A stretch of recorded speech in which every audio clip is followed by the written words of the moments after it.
Segunda-feira, 20 de novembro de 2017, está entrando no ar ao vivo para todo o Brasil, pelo canal alternativo da TV Câmara, também pelos canais da Câmara na internet, como o YouTube e o Facebook. Hoje, mais uma edição do Participação Popular.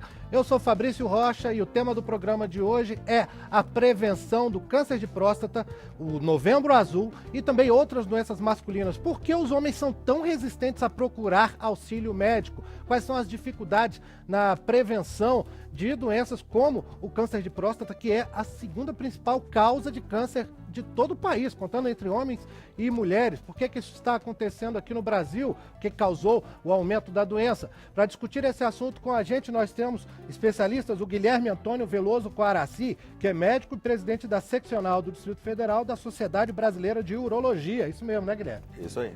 Bem-vindo à Participação Popular, obrigado por atender o nosso convite. Obrigado, a gente agradece a oportunidade de estar discutindo esse tema tão importante. Beleza, espero que você goste do formato do programa também, do nosso bate-papo aqui. E nós temos também a Jéssica Malaquias, que é psicóloga, professora da Universidade UDF, coordenadora do Ambulatório Família no Centro de Atenção à Saúde Mental Ananquê e especialista em análise do discurso. É isso tudo mesmo, né, Jéssica? Pois é, eu acho que as construções que a gente faz na academia também são importantes para entender a sociedade, os fenômenos que acontecem, né? Principalmente na currículo acadêmico aqui tá bom, né? Não, que bom, Jéssica. Legal, obrigado por ter vindo aí para atender o nosso convite.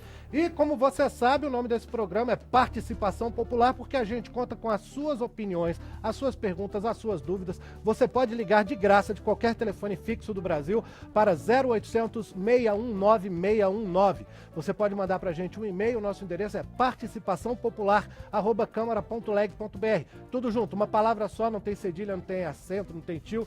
participaçãopopular@câmara.leg.br. Pelo Twitter você também pode mandar uma mensagem, o nosso nome de usuário é @participaçãopop. Tudo junto também, uma palavra só, sem cedilha, sem tio. @participaçãopop. Você mandando esse nosso nome de usuário na sua mensagem, a gente vai receber ela aqui em estúdio e vai discutir com os convidados. Você também pode mandar pra gente uma mensagem pelo WhatsApp, pelo celular. O nosso número é 61, né, o DDD de Brasília, 996202573. Repetindo, 61 996202573. Você também, se estiver acompanhando Participação Popular pelo YouTube, pelo canal da Câmara no YouTube, pode mandar pra gente uma mensagem durante o programa. O canal de bate-papo está aberto, então você pode mandar por ali. E hoje, como eu disse na abertura, nós estamos começando a fazer a transmissão do Participação Popular também pelo Facebook ao vivo. E você também pode mandar mensagens pelo Facebook, mandando ali um comentário também e, claro, compartilhando, né, que é sempre importante.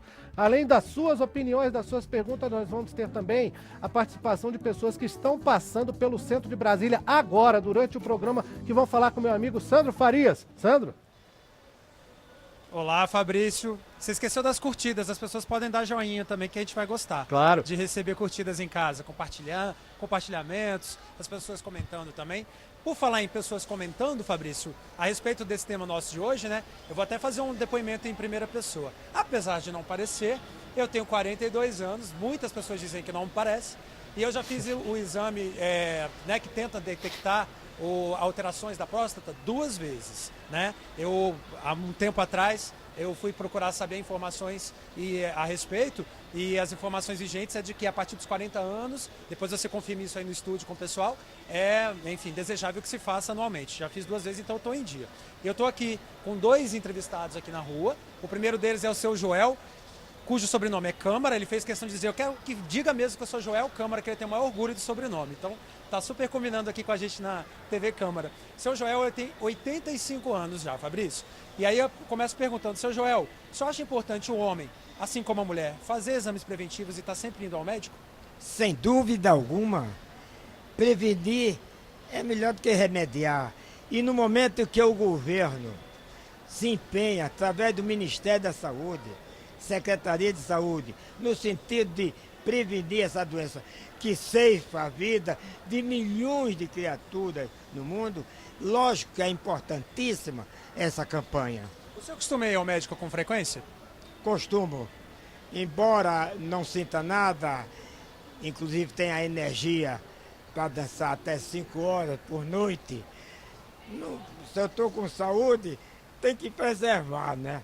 É verdade que eu não quero viver muito tempo mais. Somente mais uns 20 anos. Somente mais uns 20 anos. Mais uns 20 anos. Mas com saúde, né, bicho? Ou seja, chegar aos 105 vai ser tranquilo com essa prevenção. Filho, agora, a vida só deve ser vivida enquanto for divertida. Com certeza. Dando uma lição que tem o lado médico da coisa e tem o lado da cabeça da gente estar sempre alegre, né? Eu vou até aproveitar aqui, seu Joel, também, porque eu tenho a presença aqui do seu Walter, que tem 73 anos, não é, seu Walter? E já fez o exame preventivo do câncer de próstata, é isso? Já fiz, já. Eu aconselho a todo mundo fazer, porque tem precisão de fazer isso aí. Porque tem que prevenir antes de acontecer o pior, né? A gente sabe que o exame de próstata é um exame específico e que tem muito preconceito por aí. Os homens em si, eles mesmos têm digamos, um alto preconceito. Ah, não vou fazer e tal. O que você acha dessa história toda? Eu acho muito errado. O homem tem que fazer e fazer para a saúde da pessoa. A pessoa tem que fazer tudo que tem precisão de fazer. Assim como o senhor já mostra ser altamente consciente com a sua saúde, o senhor também aconselha seus amigos no dia a dia que façam também, que sigam seu exemplo?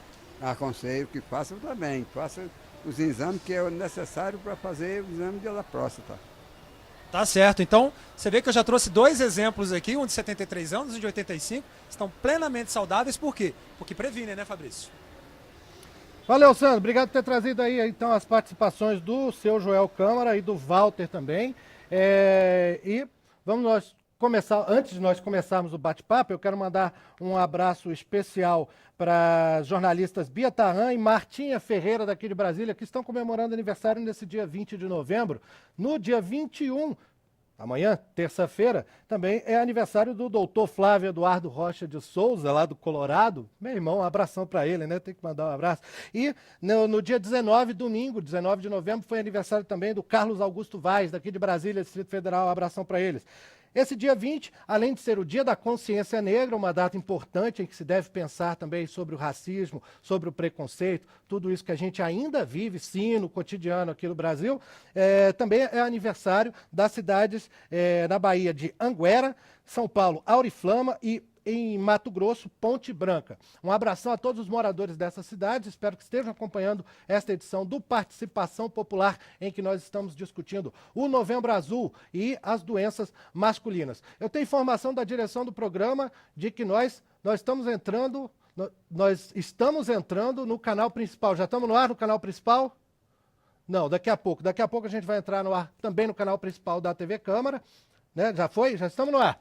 Estamos no ar, então a direção do programa me informa que nós estamos no canal principal da TV Câmara, em que estava sendo transmitida a sessão do plenário agora há pouco. O Participação Popular está ao vivo nesta segunda-feira, discutindo o Novembro Azul, o câncer de próstata e outras doenças masculinas. Nós temos no estúdio aqui a participação do Dr. Guilherme Coraci, que é médico, presidente da Seccional do Distrito Federal da Sociedade Brasileira de Urologia, e da Jéssica Malaquias, que é professora universitária, psicóloga, especializada em análise do discurso. E nós já estamos na hora de começar o nosso bate-papo aqui. Você que começou a acompanhar o programa agora, já sabe, você pode participar também. Eu vou pedir para a direção colocar nas letrinhas ali como você pode mandar a sua pergunta. Então já vai preparando enquanto eu começo o papo com a Jéssica Malaquias, né, psicóloga. Vamos começar direto, Jéssica, sobre essa questão do preconceito, do medo, do susto, até da piada que se faz muitas vezes sobre o câncer de próstata, especificamente sobre o exame, o famoso exame da dedada, né? Vamos falar em termos populares, muita gente leva logo para esse termo mesmo.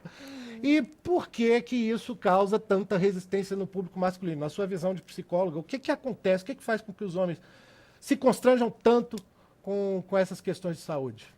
Olha, eu vejo o seguinte, né? A gente não está muito acostumado a tocar no corpo dos homens, né? Eu acho que eu falo um pouco do lugar de mulher também, né? As mulheres estão mais acostumadas com diversas políticas e diversas intervenções no próprio corpo, né? Seja a maternidade, seja as políticas de aleitamento materno, seja... A rotina ginecológica. Por também, exemplo, né? Então, eu vejo que para os homens existe um silêncio. Só que quando a gente vai começar a falar dessas questões, né? De tocar e de cuidar do corpo do homem, vem a dificuldade de ser tocado até por outro homem, né? E por mais que a gente veja diversos discursos na sociedade se posicionando de uma maneira diferente com relação até à homossexualidade ou a relação, né, homossexual, a gente vê que ainda existe uma resistência muito grande na forma como as pessoas se colocam nessa posição, né? Poxa, você tocar por um médico naquele lugar, né? Não vou, evito. Né? Então, pessoas que a gente conhece. Vamos falar né? em termos bem claros e bem populares aqui. Fazer exame de próstata faz alguém virar gay? Claro que não. Claro que não, né? Eu acho que com relação a isso a gente pode ficar tranquilo, né? Porque é uma intervenção de saúde, né? É cuidado, isso é cuidado, né? Então a gente tem que realmente parar para pensar um pouquinho, imobilizar, em se falar mais, que não seja pela via da piada, né? Porque a piada ela vira coisa de um jeito, né? Ela transforma isso no ridículo, no irônico, mas isso é coisa séria, né? Como o seu Joel falou. É coisa muito séria, né? Não, eu queria até perguntar sobre essa questão da piada, aproveitando que você tem essa especialização em análise do discurso, para saber se a piada ela é mais constrangedora ou ela serve para tornar um assunto pesado mais leve, para fazer uma coisa, para brincar um pouco mais assim. Qual a fronteira entre uma coisa e outra, na verdade, para o público em geral? Eu vejo que a piada é uma forma, né, dos homens lidarem com isso. E, na verdade, acaba virando uma resistência, né? Porque uma hora a piada se torna verdade, igual você falou, né? Será que, né, vão me chamar de homossexual porque eu fui me submeter a um exame desse, né? Então, a piada tem são diversas as possibilidades, né? O discurso, ele é justamente plural e comporta várias verdades, digamos assim, né? Então, ela pode se tornar tanto uma forma de se lidar com isso, e aí a política pública, os interventores podem entrar fazendo uso dessa piadinha ou desse jogo, dessa brincadeira. Mas também isso pode ser uma barreira para se falar de verdade das necessidades desse Em algum momento tem que exame. passar a tratar como coisa séria, né? Sim. Pode até começar como uma brincadeira. Sim. Mas a questão da sim. piada depende de quem está recebendo a piada, em que contexto ele está recebendo a piada e a interpretação que ele vai ter da piada. Então, assim, eu mesmo nas palestras que eu faço, eu costumo colocar tirinhas de jornal com piadas, mas eu estou num contexto de informação ao homem, então eu trago aquilo como um momento de quebrar o gelo, né, de trazer uma certa informalidade, como nesse programa, para o paciente entender que não é uma coisa do outro mundo. Então o contexto em que se coloca informa, às vezes, o paciente. Então, assim, por isso eu não sou totalmente contra a piada, eu entendo o seu ponto de vista e concordo com ele como uma piada colocada, aquela história, né? Uma mentira falada 1000 vezes se torna uma verdade. Então, dependendo de como isso chega para a população, realmente pode chegar e criar mais resistência. Mas é uma forma de estar falando no assunto. Entendeu? E se o homem está ouvindo aquilo e começa a pesquisar, a procurar, ele vai ver que aquilo, na verdade, é uma coisa de quebrar o gelo, de trazer uma brincadeira e mostrar que é uma coisa menos pesada como parece ser. Né? O exame da dedada, como a gente está falando, é um exame que dura 15 segundos. E não é uma único, coisa rápida, não é dolorosa. É o único exame, é a única forma de você conseguir palpar a próstata. Então, é importantíssimo esse exame. Mas não é só exame. por esse meio que se descobre... Sim, na verdade é uma soma de meios de avaliar, né? Basicamente são 2 exames. É o exame do PSA, que é um exame de sangue, uma medida no sangue, e o exame do toque retal, né? Que é a dedada. Não tem como a gente fazer, palpar a próstata sem ser através do ânus, por causa da localização da próstata. E ao mesmo tempo, nenhum dos exames é conclusivo por si só, isoladamente, né? Por isso que tem que fazer todos, Exatamente. Né? Na verdade, é uma soma dos dois, né? O PSA, ele mede, é como se fosse um termômetro que mede o risco do paciente ter câncer de próstata. Quanto mais alto, maior esse risco. Não necessariamente quer dizer que um PSA alto é câncer. Né? Pode acontecer por infecção, pode acontecer por crescimento benigno da próstata, que é uma outra doença que é dá natural, na próstata. É a hiperplasia. Hiperplasia, que é uma doença natural. E aí, através do toque, eu consigo diferenciar se isso é só por conta de uma infecção, se isso é por conta de um crescimento benigno, ou se tem um nódulo, um caroço duro, né, um nódulo que justifica um câncer de próstata. E existem casos de câncer de próstata que não eleva o PSA. Então, quando eu faço o toque, a única forma de eu ter um diagnóstico do câncer de próstata é através do toque. Então, daí a importância da soma dos 2 exames. Professor Guilherme, vamos lá de novo ao centro de Brasília. O Sandro Farias já tem mais 2 entrevistados aí para o nosso programa, né, Sandro? Sim, Fabrício. A Luciana, que é a nossa produtora, ela está conseguindo, enfim, conversar com bastante gente que está passando aqui.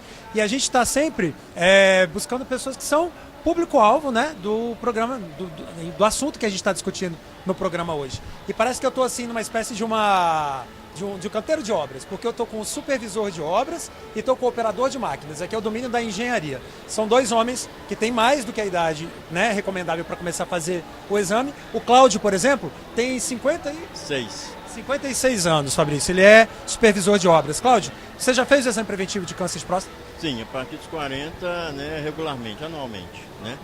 Eu entro no consultório não enxergando um homem médico, mas sim um analista que vai prevenir caso venha a ter algum problema. É o que eu digo, é melhor prevenir do que remediar, né? Ou mesmo, às vezes, em certos casos, nem se consegue remediar.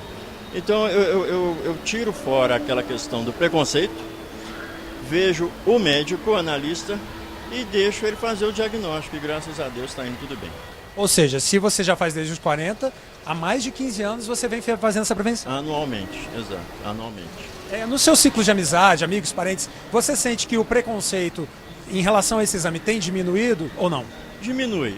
Aí depende da roda de amigos, né, que você tem. Às vezes sempre surge uma piada, porque é questão de Brasil fazer piada, né? Mas no fundo a seriedade acaba prevalecendo. Um indica para o outro, um médico, e assim a turma vai se desenvolvendo, né, sem esse preconceito. E até mesmo comentando sobre as prevenções, sobre os remédios ou coisas assim. Maravilha, exatamente isso. A informação é tudo, né? É tudo. Quanto mais informação, melhor para nós, né? Com certeza. Por outro lado, Fabrício, eu estou aqui com o Joventino, que é o nosso operador de máquinas, que estava me confessando aqui, antes da gente entrar no ar, que nunca fez o exame preventivo. Joventino, por quê? Uai, moço, isso é meio complicado de fazer um negócio desse aí, né? Mas eu acho que todo mundo tem que fazer, todo mundo tem que fazer. Apesar de que você fica muita gozação dos colegas, né? Pô, você vai levar a idade, sei que tem lá.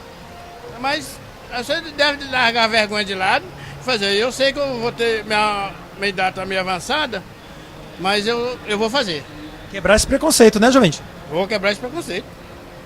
Até porque eu imagino também, assim, você falou, o grupo de amigos, as pessoas podem fazer uma gozação e tal, mas depois lá na frente, se você descobre algum problema que poderia ter sido detectado antes, gozação nenhuma paga isso, né? Vai, se seus amigos hoje dá um amigo seu, você vai tomar uma cervejinha, tá aquela rodinha ali, todo mundo com gozação com você, mas quando você cai numa situação, eles te largam você de mão, e você que vai pagar essa conversa. E eu tô sabendo disso, eu vou fazer. Tá registrado aqui ao vivo, hein? Não, pode ficar registrado que eu vou fazer mesmo. Minha idade não tá muito boa já. Tá certo, Joventino. Com a promessa do Joventino de que vai fazer esse exame, eu mando aí pra você de novo pro estúdio, Fabrício. Valeu, Sandro. Obrigado. O Joventino falou bem do jeito que a gente ouve realmente, né? Essa discussão sobre o câncer de próstata. Essa coisa é complicada de fazer, né? Bom, eu vou voltar aqui para os nossos entrevistados do estúdio. O Guilherme Coraci, como eu disse, urologista, né? Presidente da seccional DF da Sociedade Brasileira de Urologia. Guilherme, como é que está a evolução ou a involução dos casos de câncer de próstata e das outras doenças associadas à próstata, que são temas desse Novembro Azul, aqui no Brasil atualmente? Você tem um acompanhamento anual, os casos estão aumentando, ou é a notificação dos casos que está aumentando, ou regredindo? Como é que está? Na verdade, os dados que a gente tem, os dados mais recentes, são de 2016, que a gente extrapolou para 2017. Né? São dados do INCA, do Instituto Nacional do Câncer, que é a entidade oficial que registra e que estabelece qual esse percentual. Né? A última tabela do INCA mostra que devemos ter em torno, um pouco mais de 61 mil casos de câncer de próstata diagnosticado no Brasil neste ano. Tá? Novos casos, Novos né, casos. Isso dá em torno de um paciente a cada 7 minutos diagnosticado com câncer de próstata. E mais ou menos 13 a 14 mil homens irão morrer de câncer de próstata este ano. Isso dá um homem a cada 38 minutos. Então daí a importância do seu Joventino fazer a investigação dele, porque quando a gente diagnostica precocemente, a gente tem 95% de chance de cura. Agora aí que tá, é difícil fazer esse diagnóstico precoce porque assim como outros tipos de câncer, o câncer de próstata também ele não revela muitos sintomas. Não né? dá sintoma. Né? Não tem dor, não tem nada. Não. Então a recomendação hoje é, a partir dos 45 para negros e para quem tem história familiar de câncer de próstata, fazer uma consulta anual com o urologista. O restante da população a partir dos 50. Tá? E vir antes como... Os negros têm uma tendência maior? Tem uma tendência maior. Tem uma tendência maior a câncer de próstata e uma tendência de que o tumor seja um pouco mais agressivo. Tá? Isso não foi parametrizado por Brasil, isso é um dado de pesquisa americana, internacional, mas a gente extrapola isso para o Brasil também porque existe esse risco aumentado. Tá? Então, essa população, negros e quem tem história na família de câncer de próstata, começa a fazer avaliação aos 45. O restante da população a partir dos 50. Tá? E anualmente ele vai no urologista fazendo o acompanhamento. A consulta com o urologista não é simplesmente olhar o PSA e fazer o exame da dedada. Não é isso, a gente vai avaliar outros fatores. É muito comum os homens procurarem o médico, o único médico que ele procura é o urologista. Muitas das vezes estimulado pelas mulheres. Tá? Então aqui também vai uma dica importante, porque normalmente o homem vai a primeira vez no urologista levado pela filha, levado pela esposa, porque a esposa já está acostumada a fazer o preventivo do câncer de mama, do câncer de colo do útero, e acaba estimulando o marido, o pai, a ir no urologista. E aí, a partir daí, uma vez por ano, ele vai fazer um acompanhamento. Nesse acompanhamento, a gente vai avaliar sintomas urinários, que não tem a ver com câncer de próstata, porque, como a gente falou, câncer de próstata não dá sintoma, principalmente na fase inicial. Mas o crescimento benigno, que é natural de todos os homens, o homem, aos 40 anos, ele tem em torno de 30% de chance de ter o crescimento da próstata e de ter o câncer na próstata. A partir dos 40? Dos 40. E isso vai aumentando igual à idade dele. A cada década de vida ele vai aumentando esse risco. Então, um homem de 80 anos, ele tem 80% de chance de ter câncer na próstata. E à medida em que ele envelhece, a próstata vai crescendo, ela vai inchando. E isso vai gerando dificuldade miccional, que pode um dia, se não tratado, levar à hemodiálise. A perda dos rins por causa do problema da próstata. Né? Então, assim, esse acompanhamento anual com o urologista, ele serve para a gente identificar o mais precoce possível um possível câncer de próstata e para a gente também avaliar esse crescimento da próstata, para tratar o mais precoce possível, evitando problemas no futuro. Tá certo, Guilherme. Bom, eu perguntar para a Jéssica Malaquias, que é psicóloga. Jéssica, não só falando do câncer de próstata mesmo, né? Como o Guilherme falou, a mãe, filha, a esposa, é quem faz o homem ir ao médico, isso em geral. E como você disse também, Guilherme, tem casos de homens que só vão no urologista, né? Só porque é obrigado assim, a ir no urologista, vamos ver, para fazer o exame uma vez por ano. E deixam de ir outros médicos também. De onde vem essa resistência? Olha, eu vejo da seguinte forma, né? Como eu falei no início, pouco se falou do que é cuidar do homem, né? Eu acho que as feministas podiam se ocupar também disso, né? Elas têm falado muito do lugar da mulher e de outras políticas sociais para as mulheres, mas o feminismo não é só para as mulheres, né? Então, o machismo também atinge os homens, e aí eu acho que é um reflexo disso, né? Esse distanciamento da possibilidade do homem se colocar sob cuidado, né? Aquele outro senhor que falou antes do Juventino, falou assim, eu nem vejo o homem, né? Eu nem vejo o homem, é o médico. É uma forma, né, de resistir também a essa, nossa, vai ter um homem me tocando, né? Então, por mais que ele vai, que bom que ele consegue ir, né, ele ainda precisa dar uma disfarçada para não ver que é outro homem que está tocando ele, né? Então, se perde completamente a dimensão de cuidado, Então, às vezes, os próprios cardiologistas, né, os médicos, por exemplo, os gastroenterologistas, os homens não acessam, né? Quem acessa é as mulheres. Então, não só para as questões da próstata, mas para as outras necessidades que esses homens têm de forma geral. Então, isso me leva a pensar que o problema não é só a próstata, né? Aparece ali com relação a isso. Não é só a questão sexual, né? Os órgãos sexuais do homem são intocáveis, né? Das mulheres são, né, manipuláveis. Então, é muito perigoso isso, é muito perigoso porque é um discurso que impossibilita a prevenção de saúde, né? E que muitas vezes atrapalha até intervenções de políticas de saúde, né? Deixa eu te perguntar. Você tocou num ponto importante, porque assim, a nossa sociedade, com essa concepção machista, inclusive, e os nossos governantes, você vê, teve Outubro Rosa no mês passado. Muito se falou sobre câncer de mama. Existe um estímulo muito grande, se fala muito em televisão, em tudo quanto é lugar. E no Novembro Azul é um pouco menos do que o de mama. Mas se você comparar os dados do INCA que eu estava falando anteriormente, serão 61 mil homens e 58 mil mulheres com câncer de mama neste ano. Então é menos mulher do que homem. Tá? Percentualmente, são 28,6% dos homens e 28,2% nas mulheres. Quer dizer, é mais homem com câncer de próstata do que mulher com câncer de mama. E você vê, aí a gente está na TV Câmara, né, os deputados, tanto os deputados federais e deputados estaduais também, vira e mexe você vê verba destinada para a compra de mamógrafo. Mas você não vê verba destinada para uma efetiva saúde do homem. Você vê programa do diabético, programa do hipertenso, programa da criança, programa do idoso, programa do adolescente, mas você não ouve falar em programa de saúde do homem, né? Até as campanhas. Até as campanhas. E nas faculdades de medicina, o médico não é ensinado a identificar a possibilidade do câncer de próstata. A ponto de até piada entre médicos e tal, de médicos se inscreverem pedindo, solicitando, como quem solicita um hemograma, solicita o exame do toque retal.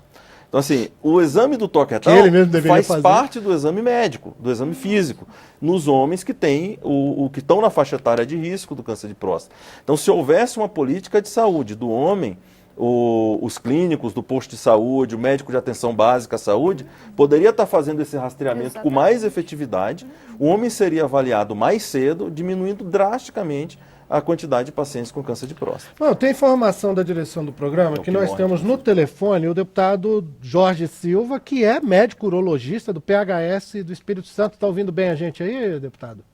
Estou ouvindo, Fabrício. Boa tarde a todos. Boa tarde, obrigado por ter aceito o nosso convite, né, de estar com a gente no Participação Popular, né, e com a experiência de médico urologista, o senhor também é um dos coordenadores de um evento que vai acontecer aqui na Câmara amanhã, né, nessa terça-feira, dia 21, às 2h30 da tarde, no plenário 7, é o 10º Fórum de Políticas Públicas e Saúde do Homem. Exatamente. E esse é um assunto que, como o Guilherme estava dizendo, né, que veio aqui representando a Sociedade Brasileira de Urologia, é um assunto que parece ser pouco debatido, inclusive em termos orçamentários aqui pelo Congresso Nacional, não é, deputado? Olha, Fabrício, a política pública de saúde do homem é uma política recente, tá, que merece maiores investimentos, maior atenção do poder público e da sociedade de uma maneira geral. Nós estamos fazendo o 10º fórum, mas a gente no dia a dia, a gente vê uma visibilidade na mídia muito maior do Outubro Rosa do que do Novembro Azul, as políticas públicas voltadas para a mulher. Então eu acho que nós temos que trabalhar nesse sentido de mostrar a importância da atenção integral à saúde do homem. Aproveitar este mês de novembro, que está focado na atenção, mais na atenção em relação ao câncer de próstata, mas nós estamos trabalhando não só o câncer de próstata, mas estamos trabalhando a atenção integral à saúde do homem. Essa é a missão, a visão do fórum de amanhã, tá? Que nós vamos estar trabalhando a questão da próstata, a questão da saúde mental, da saúde prisional, então com essa visão. E o que o senhor acha que pode ser feito pelo Congresso Nacional, pela Câmara dos Deputados, a respeito desse assunto? Seria direcionar mais recursos para a publicidade, os investimentos? Eu até tenho informação de que o Ministério da Saúde declarou por nota que em 2016 eles gastaram ou repassaram para os estados e municípios 381 milhões de reais para tratamento e 84 milhões e meio para diagnóstico de câncer de próstata especificamente. Pergunto para o senhor, esse valor é suficiente, tem atendido às necessidades, é muito baixo e como que o Congresso poderia interferir nisso? Olha, eu vejo hoje não é só a questão da questão da saúde do homem. Hoje nós temos um subfinanciamento geral da saúde pública brasileira, né? Em relação à saúde do homem, com certeza é uma política pública que foi criada em 2009, mas ela não chegou ainda, chegou com pouca intensidade às secretarias estaduais de saúde, tá? E com muito menos intensidade às secretarias municipais de saúde. Não houve ainda com que essa política pública pudesse estar avançando, tá? Então, além do subfinanciamento, é importante que a gente esteja se organizando, que os estados estejam se organizando, tá? Normalmente, essas coordenadorias da saúde pública da população masculina está restrita a uma pequena sala, um pequeno setor, sem que isso realmente possa ser efetivado. E um dos motivos é o subfinanciamento, tá? Uma das questões básicas, eu como urologista, né, as novas tecnologias hoje, principalmente na área cirúrgica, de serem incorporadas, de serem pagas pelo Sistema Único de Saúde. É uma das falhas do sistema, tá? E temos que trabalhar em cima disso, tá? Nós estamos atentos, temos conversado com os representantes da Sociedade Brasileira de Urologia aí em Brasília, junto com a coordenação da saúde do homem, para que a gente possa estar caminhando. Deputado, eu tive a informação de que esse evento que vai acontecer aqui na Câmara amanhã, né, às 2h30 da tarde, ele vai estar aberto também como audiência interativa no portal E-Democracia, que é um dos canais de participação popular da Câmara dos Deputados, que as pessoas podem assistir e mandar mensagens.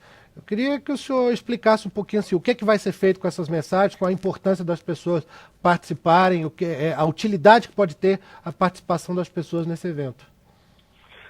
Olha, Fabrício, todas essas audiências públicas que a gente faz, a retransmissão pela TV Câmara, pelos canais, pelas redes sociais, pela internet, é de fundamental importância essa interação, tá? Para que a gente possa estar socializando, recebendo questionamentos, sugestões, para que muitas dessas sugestões que a gente avaliar, e algumas vezes são sugestões para que nós, como legislador, possamos até estar transformando isso em projetos de lei.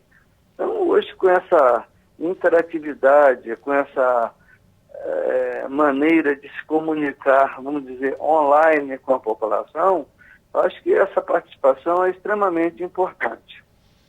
Legal, deputado doutor Jorge Silva, do PHS do Espírito Santo. Muito obrigado por ter atendido ao nosso convite e ter estado com a gente no Participação Popular, tá bom? Ok, obrigado. Eu convido todos para amanhã às 14h30, aí no plenário 7, se eu não me engano, para que nós possamos estar fazendo essa audiência e discutindo alguns problemas relacionados à saúde pública da população masculina. Beleza, deputado. Grande abraço para o senhor. Eu vou estender o convite do deputado. O endereço do portal E-Democracia, onde você pode ver todas as audiências que estão sendo realizadas. Então amanhã vai ter também essa audiência sendo transmitida. É edemocracia.câmara.leg.br/audiências.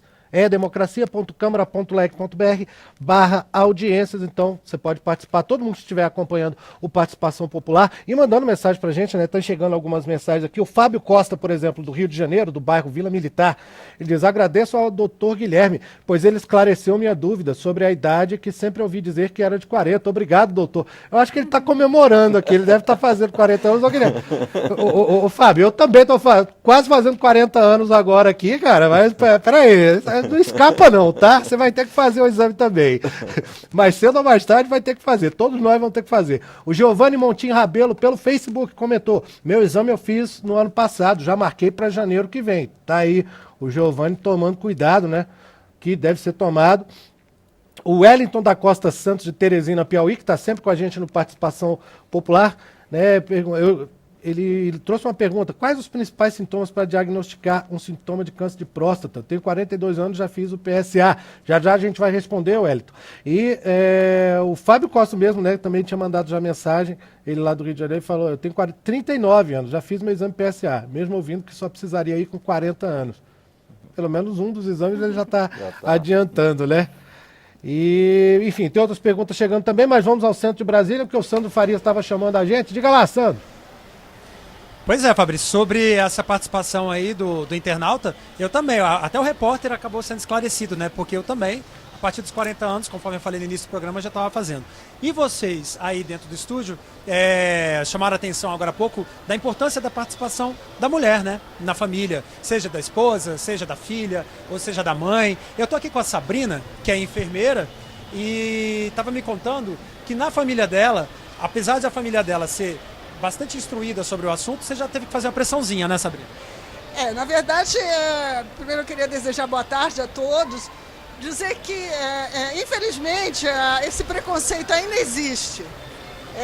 Na minha família, o pessoal até que está consciente, vai ao médico, sabe da importância.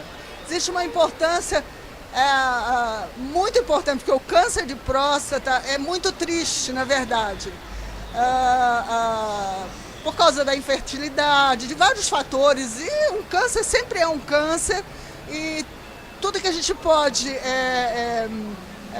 de tudo que a gente pode fazer prevenção, a gente devia fazer. E deixar o preconceito um pouco de lado, que é tão bobo, que é a história do toque, é um preconceito desnecessário. Um bom médico sempre vai ser um bom médico. Claro. E a gente falava até um pouco agora no programa, Sabrina, de que há talvez uma diferença, né, de tratamento das campanhas que são relacionadas à prevenção de saúde da mulher e do homem. A gente sabe que as campanhas de prevenção de câncer de próstata, elas são mais recentes do que a do câncer de mama, por exemplo. Você, como enfermeira, no dia a dia, você sente que o homem ainda é menos instruído do que a mulher a cuidar da própria saúde? Eu penso que o homem, ele deixa a saúde um pouco mais de lado, ele não tem tanta preocupação como a mulher. Não sei se é porque a mulher assume mais a casa, mais a responsabilidade, não que os homens não trabalhem, mas eles deixam isso um pouco de lado. Eu acho que é uma característica do homem, se achar que estão sempre bem, né? Mas paradigmas estão aí para ser quebrados, né? Exato. Nós precisamos quebrá-lo. Eu acho fantástica essas campanhas. Temos que continuar a conscientizar todos que estão em nossa volta para que nós temos mais saúde no nosso amado Brasil. Mais saúde, mais qualidade de vida. Isso aí. Sabrina mandou um recado aqui pra gente, Fabrício. Mandou, interessante, né, o que a Sabrina falou, ela tocou nessa questão do orgulho masculino, inclusive, né, Santos? Você puxou bem aí a questão junto à Sabrina, agradecimento para ela. Estou vendo muita pergunta chegando aqui e que tem a ver com o que a gente estava falando. Tem uma questão importante até, Guilherme, queria que esclarecesse, tem a ver com o que o Sandro, a Sabrina falou ali com o Sandro, da questão de a infertilidade, a impotência. Isso é uma coisa que assusta muito, parece, os homens. O tratamento para câncer de próstata ou para hiperplasia também, ele necessariamente leva à impotência, leva à infertilidade? Necessariamente não. Tá? Primeiro respondendo a pergunta do Wellington, né, do Piauí, que perguntou quais os sintomas do câncer de próstata. Né? Então, o câncer de próstata na fase inicial, ele não causa sintomas. Né? Os sintomas que a gente tem são sintomas urinários secundários ao crescimento benigno da próstata. Que é o que? A hiperplasia, isso. Hiperplasia benigna da próstata, é crescimento benigno da próstata. Então, o canal da urina passa no meio da próstata. Quando a próstata cresce, aperta o canal da urina, e isso traz dificuldade para urinar. Então, o jato vai ficando apertado. Antes, o cabra vai fazer xixi, o jato da urina ia lá na parede, agora está ficando perto da botina. Né? Quando vai fazer xixi, a urina corta, ele não consegue urinar tudo de uma vez, vai interrompendo, cortando. Então, isso são sintomas da obstrução do jato urinário. É sinal de que está inchado ali dentro. Isso. Né? Termina de urinar e sente que sobra urina na bexiga. né? Parece que não ficou vontade. satisfeito. À noite levanta várias vezes, ou quando dá vontade tem que ir correndo no banheiro. Então esses são sintomas do crescimento benigno da próstata. O câncer de próstata não vai dar sintomas. Ele acontece por uma alteração das células da próstata que estão virando câncer, mas não obstrui o canal da urina. Isso pode acontecer numa fase avançada da doença. O câncer cresceu tanto que obstrui a urina.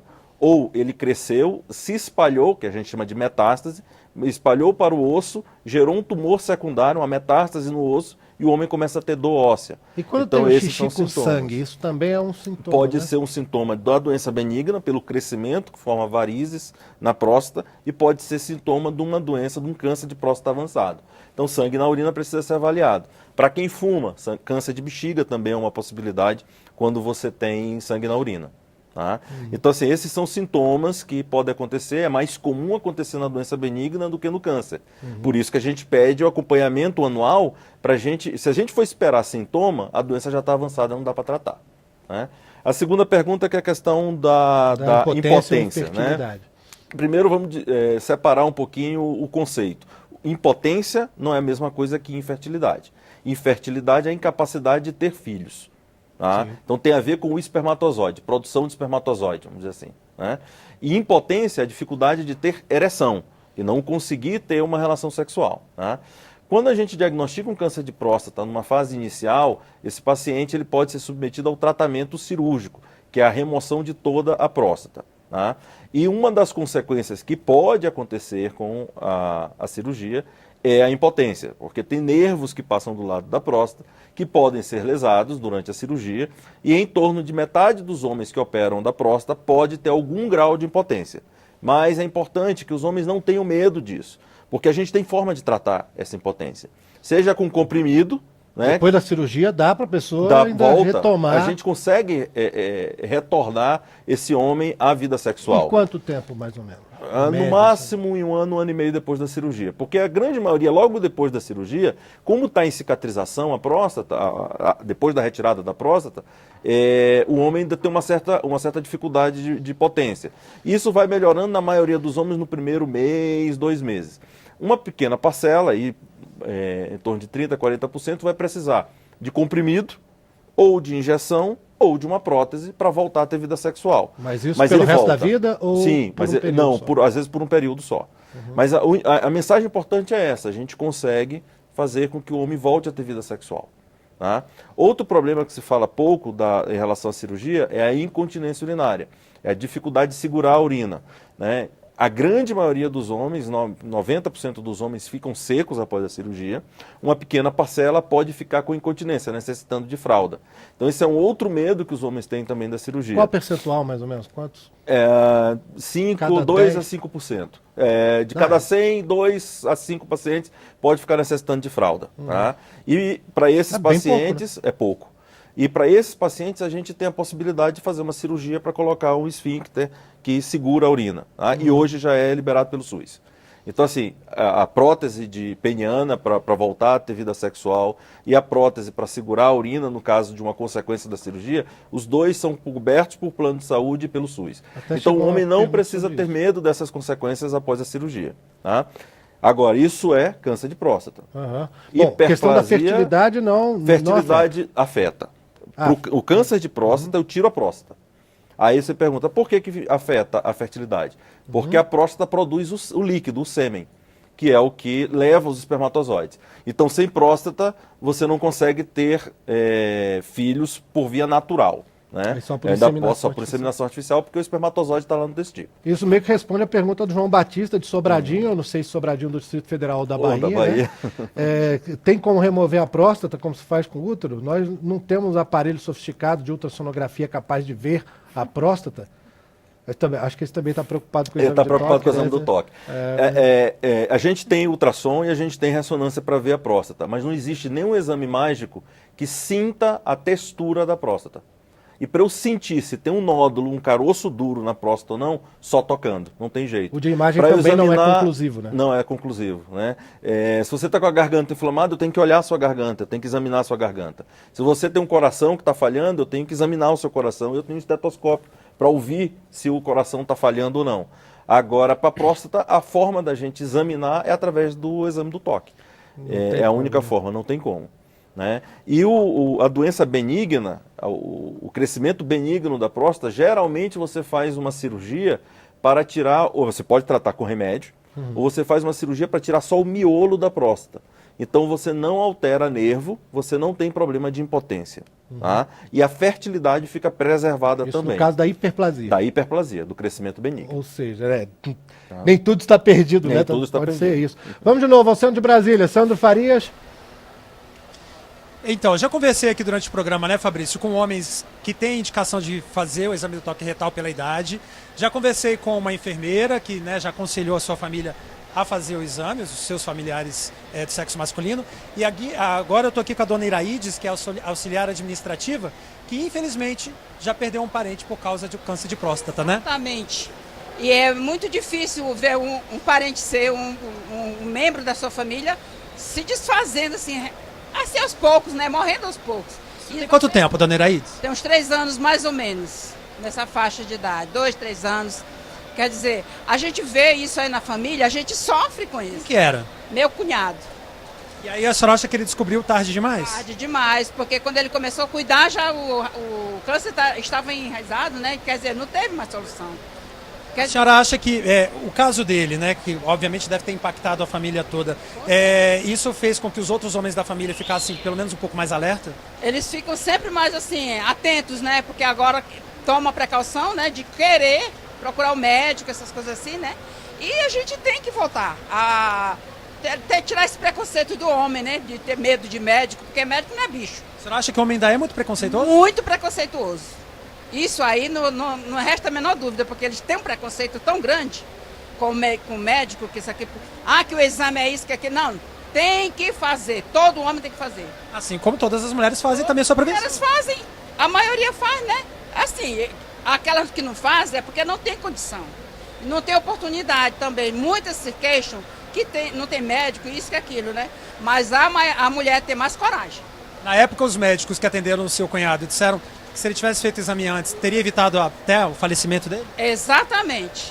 Que ele mesmo trabalhando, podia fazer os exames de rotina e ter amenizado essa parte para a família, né? Porque é um peso para a família. Então, quer dizer, a gente fica naquele negócio, naquela expectativa de amanhã eu vou, depois eu vou e tal. Não deixe para depois. Cuide logo acontecer. Tá certo, dona Iraides. Muito obrigado pela participação. Além de tudo, é uma simpatia, Fabrício. Deu pra ver. Legal a dona Iraides contando a história, embora tenha sido simpática com uma história triste, né, Sandra? Isso infelizmente, é uma verdade.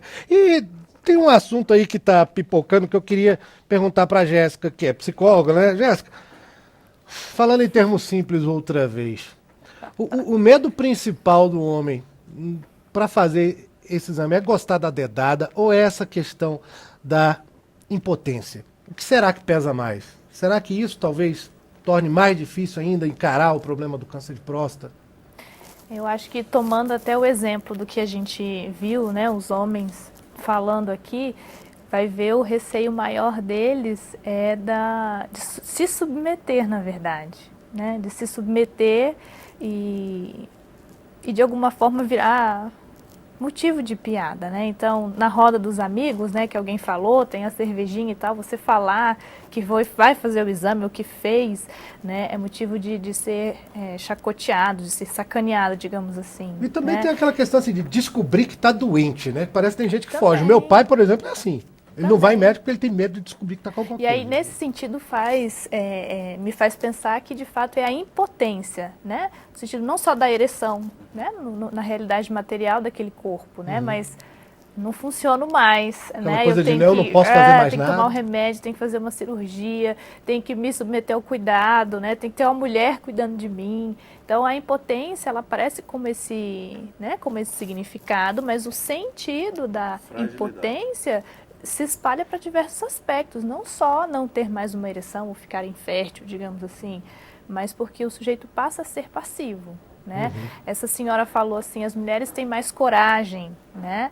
Poxa, a mamografia, ela dói muito, né? A mamografia é tipo um ferro gelado que te espreme, né? E dói também, é desconfortável, e muitas mulheres falam também do Papa Nicolau, por exemplo, né? É desconfortável, né? Só que o sentido que ela dá é nós temos mais coragem, porque realmente fica muito evidente o medo desses homens de entrar na impotência, né? Da fragilidade. Isso é muito perigoso, né? Olha só, gente, palavra é fragilidade mesmo. Os homens não podem se parecer frágeis. Exato. Parecer sensível, parecer frágil. Parecer que está dependendo de alguém. Exatamente. Então isso gera essa... Isso também é uma consequência do machismo arraigado na sociedade, exatamente, né? Olha só, a gente já está encerrando o programa, nosso tempo já está no limite, mas tem chegado um bocado de pergunta aqui, ótimo, bom que os nossos espectadores estão participando. E queria só terminar com uma aqui, o Ítalo, de Uruburetama, no Ceará. Ele diz que fica no norte do estado, perto de Itapipoca. Um abração, então, para o pessoal aí das duas cidades. Ele fez uma pergunta aqui, Guilherme, que eu acho que você poderia responder. Queria saber se o câncer de próstata está relacionado à alimentação. Tem uma resposta rápida? Não tem fator de risco para o câncer de próstata. Alimentação,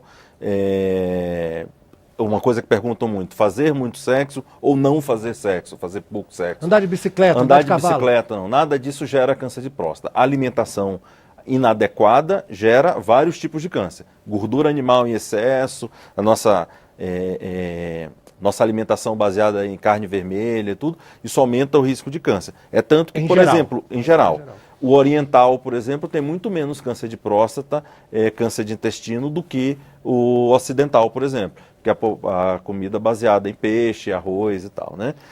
Mas não especificamente de próstata. Não tem nada que você vá fazer que vá aumentar o teu risco ou diminuir o teu risco de câncer de próstata. Pena que a gente já está realmente estourando o tempo do programa. Guilherme Coraci, médico, presidente da seccional do Distrito Federal da Sociedade Brasileira de Urologia. Muito obrigado por ter estado com a gente aqui no Participação Popular. Obrigado, eu que agradeço a oportunidade. Jéssica Malaquias, psicóloga, especialista em análise do discurso, professora da UDF. Obrigado por ter estado com a gente aqui. Obrigada. Foi ótimo. Espero ter gostado. Espero que você que nos acompanhou nessa edição do Participação Popular também tenha gostado do programa. Um grande abraço, eu sou Fabrício Rocha. A gente se vê. Tchau.